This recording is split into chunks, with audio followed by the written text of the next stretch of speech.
6 xalqarалық tashkilot 15 sentabr kuni birlashma imzoliq ochiq xat e'lon qilib, Birlashgan Davlatlar Tashkiloti Kishilik huquq kengashining 12 sentabr boshlangan 51 navbatlik yig'inining Birlashgan Davlatlar Tashkiloti Kishilik huquq oliy komissariyati ishxonasi e'lon qilgan Uyg'ur rayoniga doir dokumentdagi anishlarga qarata harakat qo'llanishini talab qilgan.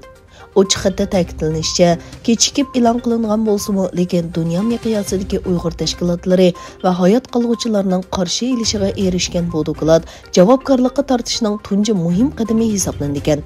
Bu ochiq xat Xalqaro kechirim tashkilot, Kishilik huquqni kuzatish tashkiloti, Xalqaro qonunshunoslar komiteti, Dunyo Uyg'ur qurultiyi qatorliq 6 tashkilotning nomiga e'lon qilingan. Qirg'iziston-Tojikiston chegarasida jiddiylik davomlashmoqda. Ikki davlat chegara qorovulları o'tirsida to'qinish yuz bergandan keyin urush to'xtatilgan bo'lsa-mu, jiddiylik davomlashmoqda.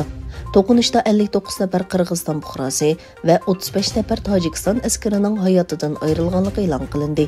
Juma kuni urush to'xtatilgan bo'lsa-mu, chegaradagi to'qinishlar pat-pat davomlashmoqda.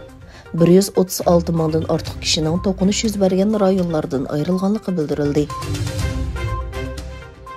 Amerika prezidenti Joe Biden Amerika armiyasining Tayvanni Xitoyning hujumidan qo'g'daydiganligini ta'kidladi.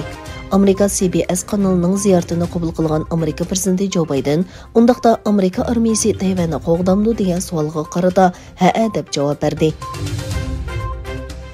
Xitoyda yuqori suratli tosh yo'lda yo'lovchilar avtobusining o'rilib ketishi natijasida yuz bergan hodisada 27 odam qazo qilgan, 20 odam yaralangan.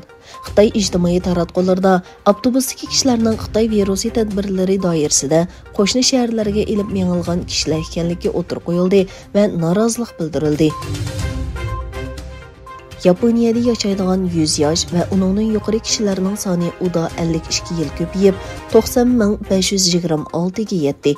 Yaponiyadagi yeshi eng chong ayol 115 yoshlik Fusa Tatnosi bo'lib, Osaka o'lkasida yashaydi.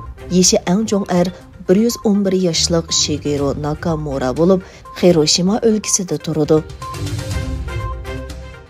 Xitoy doiralari Sharqi Turkistonda virusni nolga tushirish bahonasi bilan Uyg'urlarni uylariga qamab ochliqdan o'lishiga sabab bo'lgandan keyin dunyoning har qaysi joylarida Xitoyning irqiy qirg'inchiligiga qarshi namoyishlar davomlashmoqda.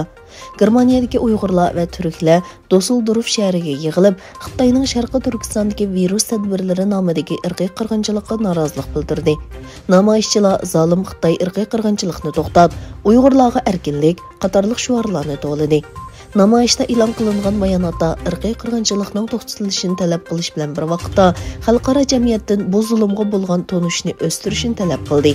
Bundan boshqa Xitoyning ocharchilik qirg'inchiligiga qarshi Avstraliya va Amerikada namoyishlar o'tkazildi.